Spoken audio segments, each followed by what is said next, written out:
안녕하세요 여러분, 정글입니다. 제가 캐나다로 떠나기까지 5일이 남은 상태인데요. 짐은 얼추 거의 다 쌌고 이제 옷만 좀 싸면 되는 상태예요. 그 외에 좀 자질구레하게 조금 사는 거? 그거 외에는 진짜 한 90%는 짐 싸는 게 어느 정도 끝이 난 상태인데 옷 사는 게 너무 힘드네요. 아무튼 오늘은 제가 캐나다로 떠나기 전에 마지막 영상이 되지 않을까 해서 이렇게 카메라를 켜게 되었습니다. 여러분들께 좀 자주 찾아뵈려고 했는데 서울에서 본가로 이사 온 뒤로 하루하루를 바쁘게 지내게 되더라고요. 짐 정리도 다시 한번 하게 됐고 가족들이랑 시간도 보내고 맛있는 것도 먹으러 가고 자주 못 봤던 친구들도 보고 또 캐나다 갈 짐도 꾸리고 하다 보니까 진짜 너무 신경 쓸 게 많고 아침에 일찍 일어났는데도 불구하고 이것저것 하다 보면 벌써 밤이 되어 있더라고요. 그래서 그렇게 바쁜 나날을 보내다 보니 어느덧 캐나다 갈 날이 얼마 남지 않은 시기가 되어서야 이렇게 카메라를 켜게 될 여유가 좀 찾아왔습니다.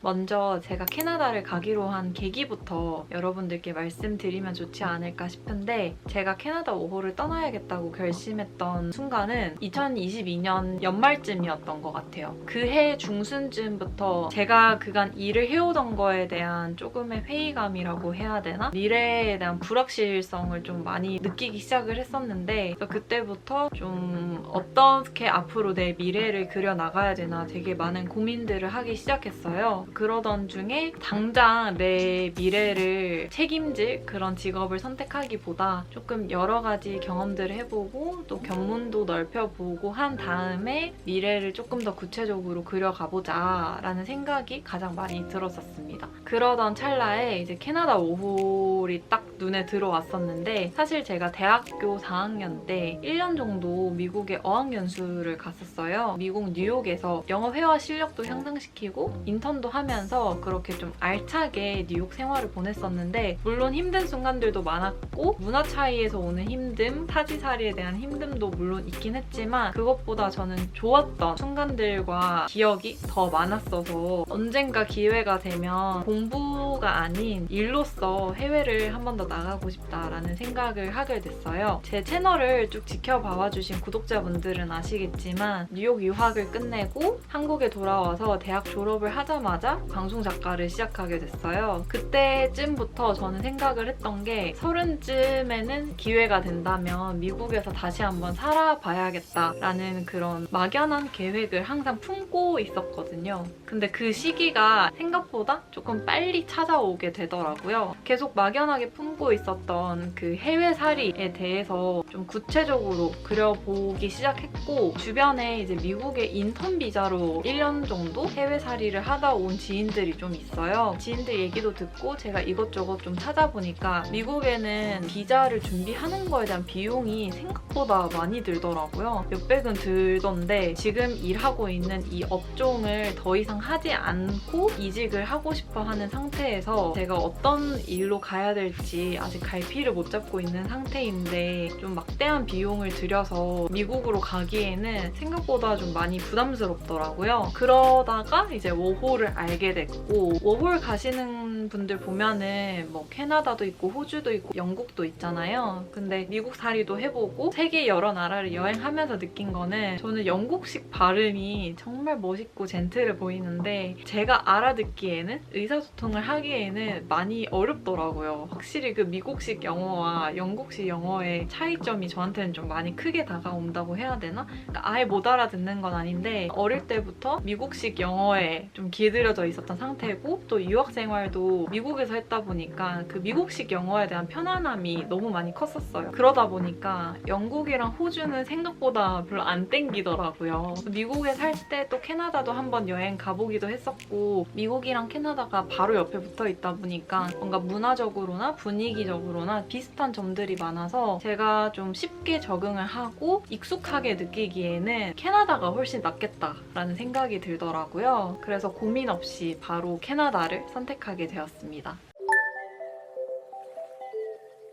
재작년 연말부터 알아보면서 준비를 하게 됐는데 캐나다 워홀 네이버 카페가 굉장히 유명하거든요. 워홀에 좀 관심 있으신 분들은 진짜 다 아실 텐데 저 역시도 그 카페를 통해서 캐나다 워홀 준비를 하는데 정말 많은 정보와 도움을 얻었었어요. 캐나다 워홀 사이트에서 회원가입하는 것부터 신청하는 것까지 정말 친절하고 자세하게 그 워홀 카페에 공유가 되어 있거든요. 그래서 그걸 보면서 차근차근 하나하나 따라하면서 이렇게 신청을 하다 보니까 큰 어려움은 없더라고요. 또 신기한 건 제가 신청한 지 진짜 한 일주일도 안 돼서 바로 인비라고 하죠. 그걸 받게 된 거예요. 그래서 대박이다. 나는 캐나다 갈 운명이다. 나는 캐나다를 가야 하구나를 그때 좀 느끼긴 했었는데 그 합격 목걸이를 받게 되어서 순차적으로 착착착착 신청을 진행하게 되었습니다. 생각보다 신청할 때 준비해야 될 것도 많고 또 비용도 좀 들더라고요. 그래서 여러분들께 그 비용 관련해서 좀 말씀을 드리려고 하는데 저는 캐나다 워홀을 준비하면서 노션을 정말 잘 활용하고 있거든요. 이렇게 제가 다 보여드릴 순 없지만 이런 식으로 이렇게 노션을 활용을 해가지고 여기에 제가 가져가야 할 준비물 리스트랑 비용 등등을 제가 막 메모하는 용도로 정말 잘 활용을 하고 있어요. 캐나다 워홀을 저처럼 준비하시는 분들이 있으시다면 노션을 활용해서 좀 가계부도 쓰고 준비해야 되는 것들도 써보고 해서 체계적으로 준비하시는 것도 추천드려요. 이게 막 막연하게 머릿속으로 생각하면은 자기 전에 내일 이거 준비해야지 라고 했다가 다음날 되면 까먹는 경우가 전 되게 많이 생기더라고요. 그래서 생각날 때마다 바로바로 노션 앱을 켜서 이렇게 리스트에 추가하고 막 이랬었거든요. 그래서 여러분들께도 추천을 합니다. 인비를 받게 되면은 비용을 지불을 해야 되는데요. 미국 달러로 100달러였어요. 신체 검사를 받게 되는데 23년도 초에 서울에 있는 삼육병원에서 받게 됐는데 그때 당시에 신체 검사 비용은 20만 3천 원이었어요. 신체 검사를 받고 나면은 바이오매트릭스라고 하는 것도 직접 그 센터에 가서 신청을 해야 되거든요. 85불이 듭니다. 워크 퍼밋이 나오게 되면은 100달러를 지불해야 되거든요. 생각보다 비용이 많이 들죠, 여러분. 제가 작년 5월에 최종적으로 비자를 받게 됐는데 1년이 지나서야 가게 되었고 그렇게 되면서 신체 검사 유효 기간도 만료가 됐어요. 올해 또 신체 검사를 받게 되었습니다. 근데 작년에 비해서 올해 또 금액이 한 몇천 원 정도 올랐더라고요. 올해 신체 검사 비용은 21만 원이 들었습니다. 그리고 이제 워홀을 떠나게 되면 보험은 필수로 들어야 하거든요. 보험을 들었다라는 그 영문 보험 증서 출력을 해서 입국 심사할 때 제출을 해야 돼요. 네이버 캐나다 워홀 카페에 마이뱅크에 보험을 들게 되었고요. 거기에서 3가지 카테고리가 있었는데 저는 중간 걸로 들게 됐어요. 나이에 따라서 그리고 머무는 기간에 따라서 조금씩 금액이 천차만별이라고 하더라고요. 24만 561원이 들었습니다. 여행자 보험을 들어야 하시는 분들 같은 경우에는 네이버 캐나다 워홀 카페에서 한번 보시고 본인이 보험 들려고 하는 거랑 비교해서 괜찮은 걸로 들어보시는 걸 추천드려요. 저도 이것저것 고민을 하다가 미국에 있을 때도 뭐 가서 크게 다치는 경우도 없었고 이제 한국에서 상비약을 들고 가니까 다 상비약 가져간 걸로 해결을 해서 보험은 어쨌든 들어야 하지만 저렴하지만 또 너무 저렴하진 않은 걸로 고민을 하다가 캐나다 워홀을 통해서 여행자 보험을 들게 되었습니다. 그리고 워홀 가시는 분들은 다들 꼭 미리 휴대폰 개통도 신청을 하고 가시더라고요. 미국에 어학연수를 갔을 때는 도착을 해서 다음날 휴대폰 가게에 가서 유심 개통도 하고 은행 계좌도 만들고 했었거든요. 근데 다들 미리 해가길래 이것저것 막 찾아보다가 캐나다 워홀 가시는 분들이 제일 많이 선택하는 게 슈퍼셀이라고 하는 회사더라고요. 제가 이제 문의를 하고 개통을 하기 직전까지 갈 무렵에는 가입비 60불이 들더라고요. 제가 선택한 통신사의 다이렉트로 홈페이지를 들어가 보니까 가입비 60불을 면제를 해주더라고요. 그래서 이럴 거면 그냥 내가 통신사 통해서 다이렉트로 개통하는 게 낫지 않을까? 라는 생각이 들어서 정말 신청 직전까지 갔다가 보류를 하게 되었고 조금 더 찾아보니까 캐나다 워홀 네이버 카페에서도 유심, 2심 공고를 하더라고요. 거기에서 제가 폼박스라고 하는 곳을 알게 돼서 거기로 냉큼 개통을 결정을 하게 되었습니다. 공구를 하다 보니까 유심, 이심은 무료이고 또 요금제도 다른 모든 통신사랑 비교했을 때 굉장히 저렴하더라고요. 월 데이터 20기가를 28불에 쓸 수 있더라고요. 그래서 폰박스로 하게 되었고 저는 이심이랑 유심 중에 고민을 하다가 최근에 폰을 바꾸게 되면서 이전에 쓰던 폰이 있는데 그 이전 폰에 지금 한국에서 쓰고 있는 유심을 넣고 제가 새로 바꾼 폰에 캐나다 유심을 넣으려고 해요. 그래서 굳이 이심을 하지 않고 유심을 해도 괜찮겠다라는 생각이 들어서 유심으로 택하게 되었습니다. 유심도 무료로 다 배송을 해주고요. 한 일주일도 안 돼서 받았던 것 같아요. 유심 관련해서는 제가 영상을 짧게 찍은 게 있으니까 그때 또 한번 다뤄보도록 할게요.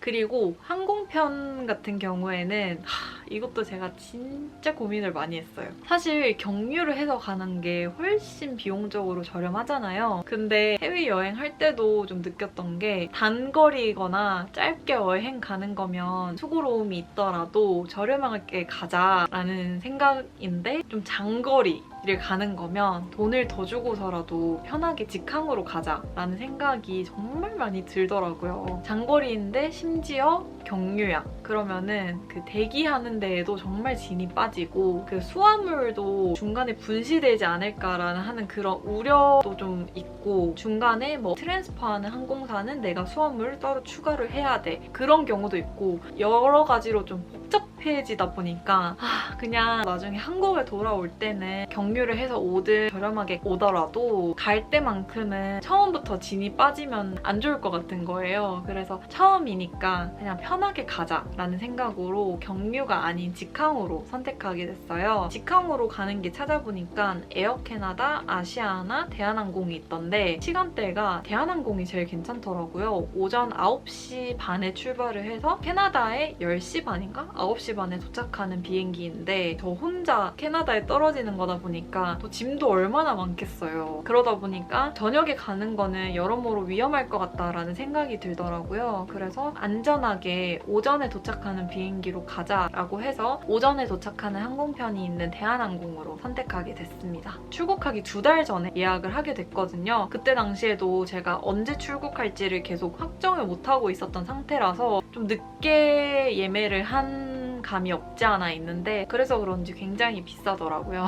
비용은 155만 9,300원이에요. 항공권 다음으로 제일 중요한 게 바로 숙소죠. 캐나다는 매월 1일 기준으로 숙소를 들어가는 편이래요. 보통 해당 달에 한 중순 정도에 가서 임시 숙소를 잡고 임시 숙소에서 머물면서 이제 다음 달부터 머물게 될 집을 좀 알아보러 다니고 계약을 해서 산다고 하시더라고요. 저는 또 비자 기간이 애매하게 남아있게 됐고 그 시기가 저는 둘째 주거든요. 그래서 둘째 주, 셋째 주, 넷째 주 이렇게 거의 약 3주 가까이를 임시 숙소에서 지내게 됐는데 그러다 보니까 비용이 정말 많이 들더라고요. 다른 사람들에 비해서 일주일 넘게 비용이 더 오버 차지가 되는 거니까. 그래서 숙소를 정말 많이 알아봤어요. 진짜 숙소 알아보면서 현타가 온 게 숙소가 이제 너무 비싼 거예요. 호스텔에 6인실인데도 1박에 거의 한 7만 원? 8만 원? 우리나라 돈으로 그렇게 하는데 그거 보고 깜짝 놀랐잖아요. 벌써부터 캐나다 물가에 실감을 하게 됐는데 그러다가 알게 된 곳이 있습니다. 이거는 진짜 여러분 너무 꿀팁이에요. 제 영상을 보시는 분들은 시기만 잘 맞으면 여기에서 꼭 지내셨으면 좋겠는데 저는 토론토 내에 있는 대학교에 머물게 됐어요. 제가 찾아보니까 5월 둘째 주 그때부터 각 대학교들이 대부분 다 종강을 해서 여름방학이 시작이 되는데 그 여름방학 동안에는 다 빠져나가다 보니까 모든 기숙사 방이 다 공실이 되잖아요. 그래서 그때는 기숙사에서 머물길 원하는 학생들 혹은 외부인들까지도 일정 기간 동안 렌트를 해서 머물 수 있더라고요. 또 학교다 보니까 비용이 너무 저렴하고 치안이나 이런 거는 말해 뭐해요. 학교인데 심지어 위치도 토론토에서 정말 센터에 있더라고요. 와